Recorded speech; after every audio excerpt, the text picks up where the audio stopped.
I'm joined by a very special guest here today on Real Biz Live, Rande Gerber. Welcome. Thank you. So you start this tequila company 2013, and we were just talking about the fact that if, you know, it's a pretty saturated market. There's a lot of competition in the tequila market, but you decided to do it anyway, and why? Well, it was never our intention to start a tequila company. It happened really probably about 6-7 years ago. George and I were building homes in Mexico, and we were spending a lot of time there because we were building our homes. And you know, we would, as you do when you're in Mexico, you drink a lot of tequila, and different bartenders would say, "Oh, you should try this one and this one, this one." So we would try different ones. Some were pretty good, some were really expensive, not so expensive. But George turned to me one day and he's like, "Let's just make our own one that's like perfect for us. Really smooth, you could drink all day and night and not be hungover in the morning." Like all day and night. Is it water? Well, some people like it goes down as smooth as water. So I said, okay, it doesn't sound, you know, great idea. It's probably not that easy. But I looked into different distilleries, and we finally found one that we really loved, and a master distiller, and we told them what we wanted, the profile we wanted. We said we wanted it to be really smooth, no burn at all, which is not typical when you're drinking tequila.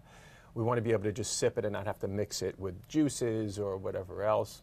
And so it took us about 2 years for our master distiller just to make it perfect, and we went through 700 samples, and which was also fun. You know, the research is great. And we would do blind taste tests with all of our friends, and we finally came up with the perfect tequila. But it was really just made for ourselves to drink and share with our friends at our homes in Mexico. Cut to 2 years later, we get a call from our distillery saying, "Hey, we have a problem. Either you guys are selling this or you're drinking way too much, but we're sending you 1,000 bottles a year, and we can't really be doing that and still call it samples. So you need to get licensed." So I said, "Oh, well, George, what do you want to do?" And he said, "Whatever it means, we'll get licensed. If we only sell one bottle, it doesn't matter. As long as we get to keep drinking our tequila, we're happy."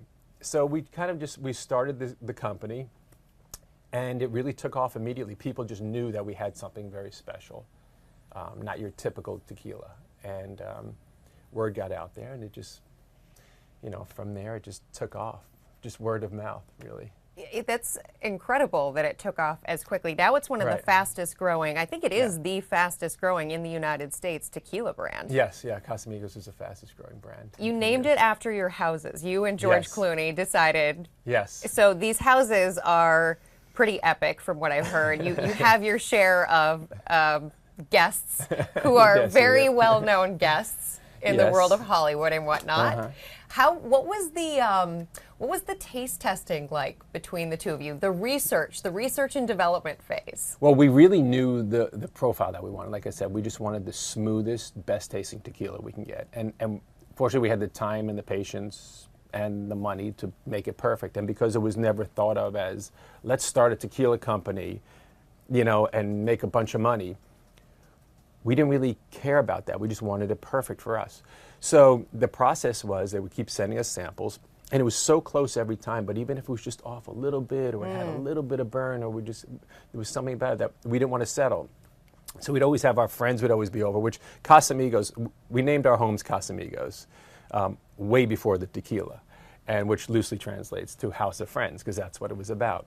There were 2 houses on one piece of property with a lot of bedrooms, and all of our friends would be there with us.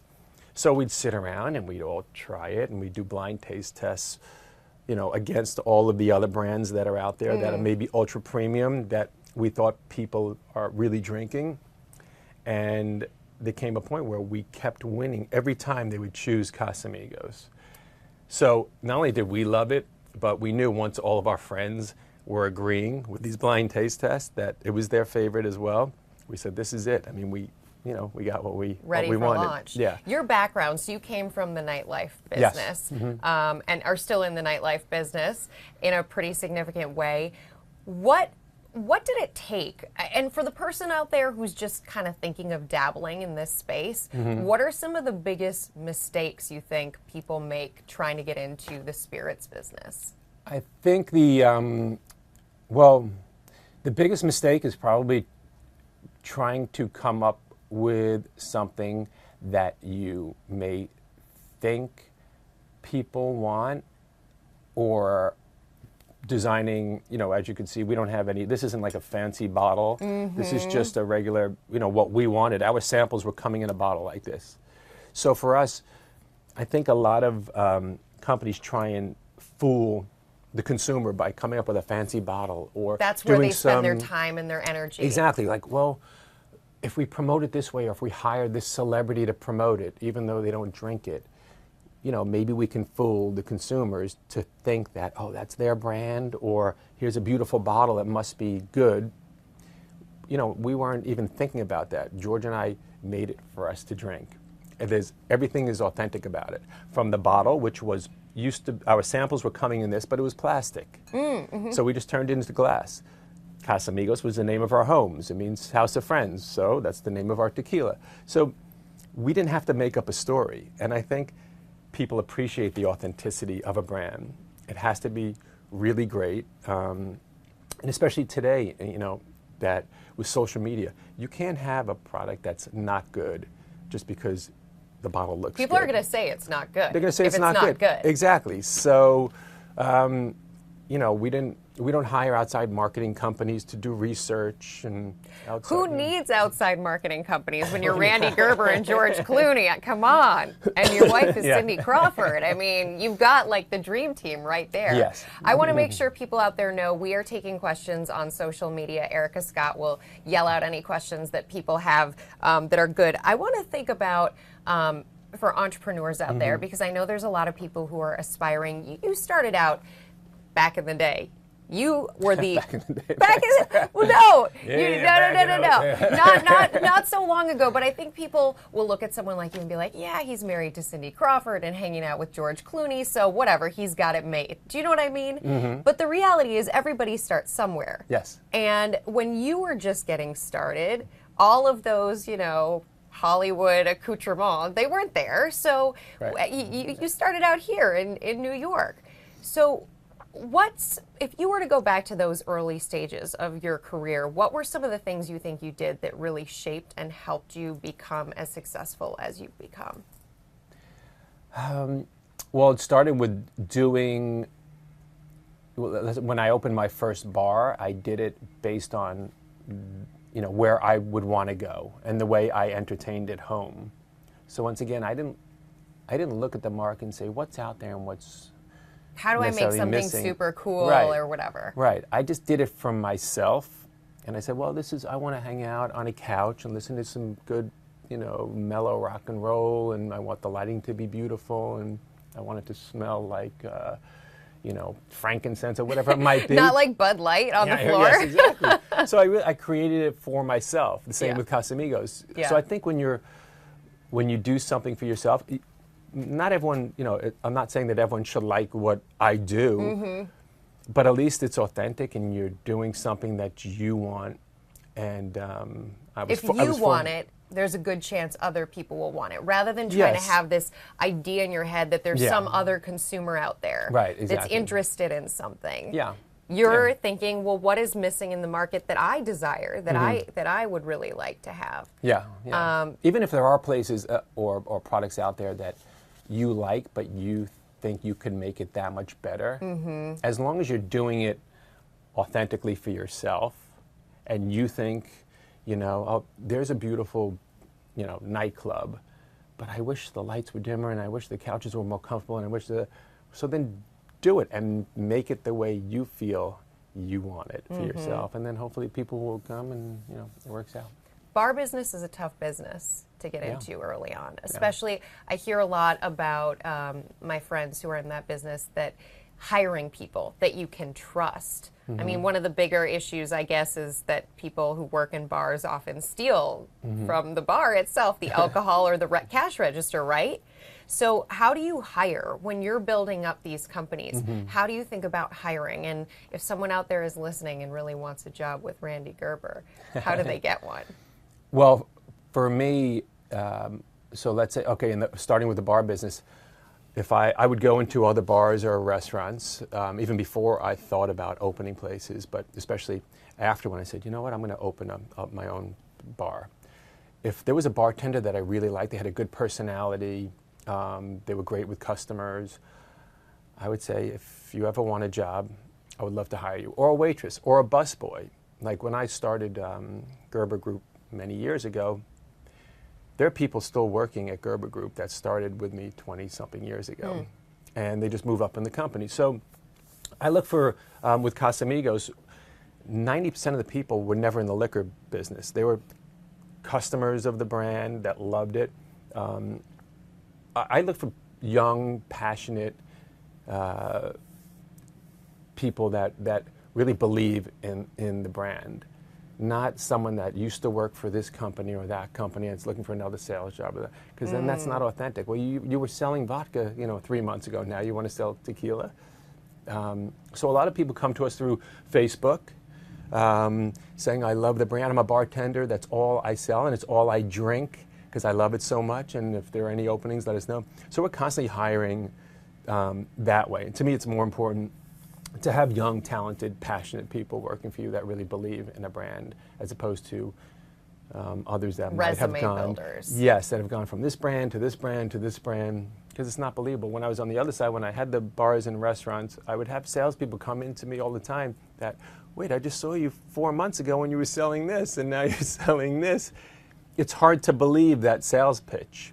Yep. Because I don't really, then they're just a salesperson. And it's a job, and it's great.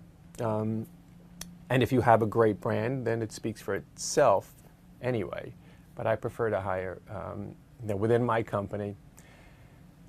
I may hire for a certain job, but we collaborate on everything. Even myself, I'll make the final decision, but if I have an idea, we all sit around. Our office is a big open loft. I don't have my own office. Everyone's kind of moving around from the couch. They're shooting pool. They're at the bar. So it's very collaborative. Everyone's working together. And I always tell everyone, you need to find your passion. Even though I hired you maybe to work in sales, or maybe you were doing marketing with us or social media, if there's something else within the company that you really feel passionate about, then let's try that. Sounds like you're a good boss. Well, I think so. We're getting questions from people on Facebook. So Ed Lewis wants to know, is this available in Pennsylvania? Yes, it is. Ed Lewis can pick it up in Pennsylvania? Yes, you can. Is it available in all 50 states? It is available in all 50 states, yes. And how many countries? Now we're in, we just started growing in Europe and in Asia. So we're in France, Australia, Italy, Germany. We're growing as fast as we can without growing too fast. How do you know? I think that's a question for companies that are in their early stages. A lot of people like them. And in a company like this where you're selling a product, it's deadly if you grow too fast, because then you just have all this product and an overhead, and then what do you do? Right, exactly. So how do you judge that? How do you gauge when the time is right for liftoff? Well, for us, as I said, we kind of grew it, drink by drink. So it's not like let's just flood the market with it. And because we're a small batch, ultra premium tequila, so you can't. Well, some companies can speed up the process. We don't. We use the old-fashioned methods, and that takes quite a while. I mean, besides growing the agaves from, let's say, 7 to 9 or 10 years, the process of making Casamigos is a long process. So there are tricks you can do that other companies might do, but to us, the quality of Casamigos is of utmost importance, and we would never do that. As you can see, George and I sign every batch that we do. So what we do is there's a batch number there. Every new batch that we produce, George and I taste to make sure it's perfect. Every new batch. Every new batch. So you'll see a different number on every new batch. So you definitely drink your share of tequila. We do. No, we don't taste every bottle. It's every batch, just to be clear. You have to take a swig out of every bottle. Yes, but before it goes into the bottle, we taste every batch to make sure. So I think that it's not about how fast or how many bottles. It's the demand. The demand has been incredible. So we try and keep up with the demand, but sometimes places run out. we're not running out, but like I said, we can't speed up, or we don't want to speed up the process by doing things that maybe other brands might feel they can do. There are definitely businesses out there that have celebrities involved in them, that the celebrities kind of like this. I mean, their name's on it, but they don't necessarily. Right. You're telling me that both you and George play a very significant role in this company on an everyday basis. 100%. I mean, listen, it's our brand. We own it. It's our money in the brand. We do all of the, like I said, we do everything in-house, the marketing, all of the social media. We designed everything. How do you think about that on social media? Because that's such an important part of strategy, and especially in the nightlife business. Right. You probably saw a lot of that publicity and the essence of something, the lifestyle that something is as important as the product. Yes, for sure. It's a reflection of George and I, obviously. So I think it's very important to be consistent with who you are and what you're about, because your brand definitely reflects you. So, George's involvement, this isn't a celebrity endorsed brand. It's a celebrity. I mean, George happens to be a celebrity, but he owns it. So everything we do, I mean, we sit in meetings and he's coming up with ideas and, hey, why don't we go out and shoot this, or so he's so involved in the day-to-day, where even if he's in Italy or if he's in London or whatever he's doing in his life, he's always calling, and I'm always calling him. What do you think about this? Or he called me the other day. He said, I have a great idea. We should do this. And what was the idea? I can't say because it's not out yet, but you will know soon. It will be coming out soon. We're getting more questions. All right, so 2 comments that I think are great. Carlos wants you to know that Casamigos is the only tequila he drinks, and he has a Casamigos tattoo because of it. Fantastic. Whoa. Did he post a picture? I hope he'll post a picture of the tattoo. You can send us a photo. Well, maybe an appropriate photo. Brian says that the Reposado, I hope I'm saying that correctly, is the best. And Andrew wants to know, are you guys going to start selling the mini bottles on flights or in mini bars and hotels? Oh, I don't know if everyone could hear that, so that's a good question. Are you getting into the mini bottles on flights and in hotels? Yes, we have been approached to sell the mini bottles with a few airlines. We're waiting to decide on which is the right airline, because once again, I mean, I love all airlines, but some airlines actually won't even carry tequila because, it's known as the, let's say the happy buzz and what you do to go out and have a good time. And it also, has a tendency, and it keeps you awake as well. So it's definitely known as a good time. But yes, we will. And hotels, there are hotels already that have picked up the minis, as well as we have another size that's a 375, which is a little bit bigger. So there are hotels that do that. What's your top seller? I would say, it's almost split between the Blanco and Reposado, which is interesting because typically the Blanco in the world of tequila is by far the biggest seller. But Blanco you can drink straight or on the rocks, but you'll typically put in margaritas or palomas and things like that. But for us, George and I started drinking the Reposado, and we're fortunate that it's almost, even between the Blanco and Reposado. We have the Añejo as well, which is, a little more like a fine whiskey. We age our tequila, the Reposado and the Añejo, in barrels that used to house ultra premium whiskey. So it has kind of a hint of that flavor, but we're fortunate that people love our Reposado, our Blanco, and our Añejo, and we don't discriminate, and we drink them all. So if there's a business disagreement between you and George, how do you settle that? Over a bottle, and then we agree all the time, and then everything's all good. And then, final question, because I ask everybody. Yes. In your career, what is the worst piece of advice that you have received over the course of your career? The worst piece of advice. That I've followed, or no, that you didn't follow, Okay. or yeah. I mean, you could tell me which one you followed too. I'd be curious to hear if there's something you learned from that. Okay. I would say it's not the worst piece of advice, but I do hear a lot. Like, you should go out and do your research. Like, as I said before, I didn't when I was opening bars and restaurants. I didn't research like, well, what's out there and what's missing, or. So I think that probably the worst piece of advice would be someone saying that you can't do that. It's too difficult. That business is too difficult. Don't even try. You're going to lose your money and I think the best piece of advice is do something that you're truly passionate about. And I think if you are, the worst that could happen is you gave it a shot.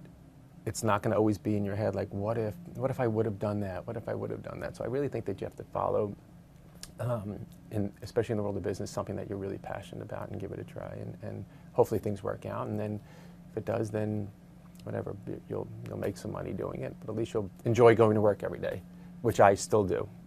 Fantastic. Rande Gerber, thank you so much for joining us. Thank the you. brand again, guys, Casamigos. Yes. This is the co-founder. Say hi to George for us. I will. All right. Take care, you. guys. Have a great day. Thanks. Thanks for the great questions and comments.